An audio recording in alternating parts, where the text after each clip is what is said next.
Hi everybody. This is a tutorial to help you with your course selection for the upcoming 2018-2019 school year. So you can see here I'm in the student view on MySCH. So if you log in and go to My Day, you will see a magic course requests tab. When you click on that, it will take you to a screen that shows you your course requests for 2018-2019. You can also see here, there's a link to the handy dandy course catalog for next school year where you can find graduation requirements in addition to all of the course offerings for the various departments in the school. So going back over here to our course requests, you can see that it also says at the top here that you should reference the course selection form that was given to you by your advisor during advisory. So this is actually a paper form that has the general sequence of courses for whatever grade you're entering next year. So it gives you an idea of which courses you should be taking. The second page of that form has electives listed that are open to your rising class. And the third page of that is your sports selection form. Please make sure that you have talked to your advisor about your sports selection and that they have entered it into the online system so that we know what sports and activities like robotics, etc. you're doing next year. Okay, so let's orient you to this. What we see on the left-hand side here are available courses. So these are all the courses offered for an 11th grade student in SCH. Over here, you will see selected requests. So for right now, I have one course that I've been already forced into. So every senior takes college counseling in the fall. If you are a rising sophomore, you may see your English class here. If you are a rising junior, you'll see your college counseling 11 here. So this has already been set up for you in the system. Certain classes are already selected for you that everyone takes. The key here is that you want to have 5 core classes per semester. So up here, here's your first, here's your second.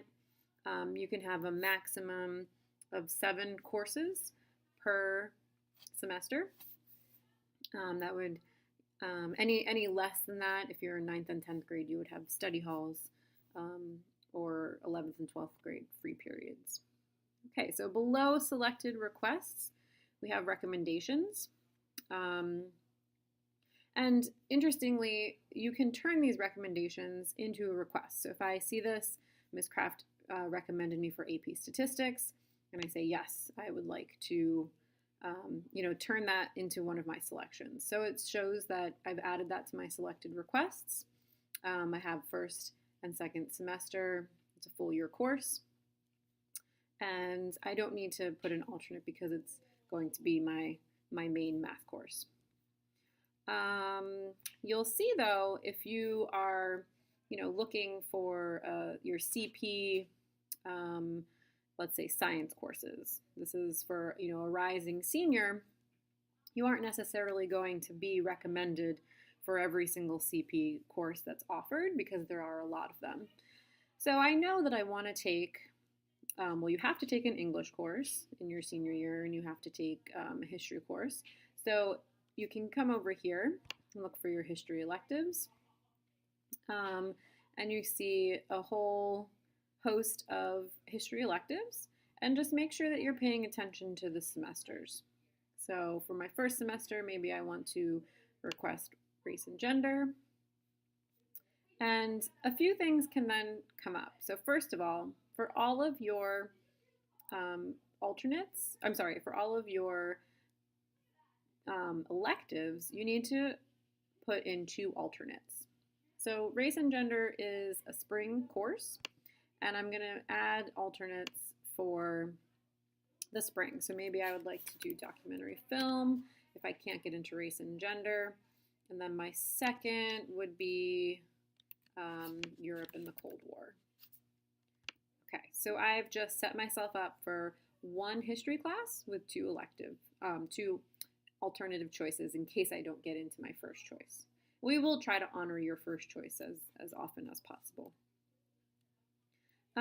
So coming back up here to our tally, I can see that I now have, AP Stat is a full year course, and then I've also given myself a course, a history elective in the second semester. So you'll also see your science electives down here. You can pick from science electives for your core classes as well.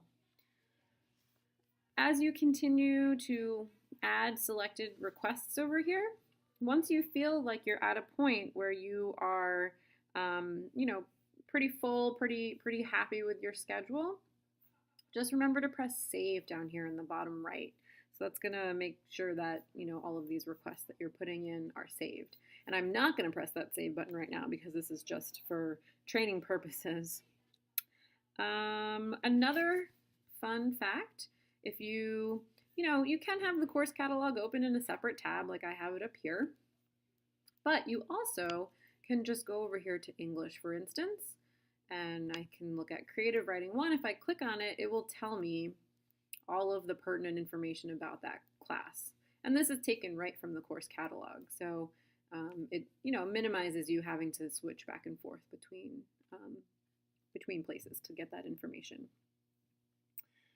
One last piece of information is if you don't have your minimum of 5 courses per semester, your advisor won't be able to approve your courses, because that's the last step in all of this. Is once you've looked at your paper form, talked about your courses, then inputted them in here, based on the requests from your recommendations from your teachers and where you think you're going to be at next year, then your advisor is going to go in and make the final approval determination for you. So just make sure that you have all of those ducks in a row, 5 for each semester at a minimum, and then press save. If you have any questions, I am Mrs. Z, and my office is 126 Cherokee. My classroom is right across the way at 124 Cherokee. So if I'm not in one of those two places, you should shoot me an email, but I will be available if you have questions. And that's about it. So I hope this was helpful, and I hope you have a fantastic course request experience.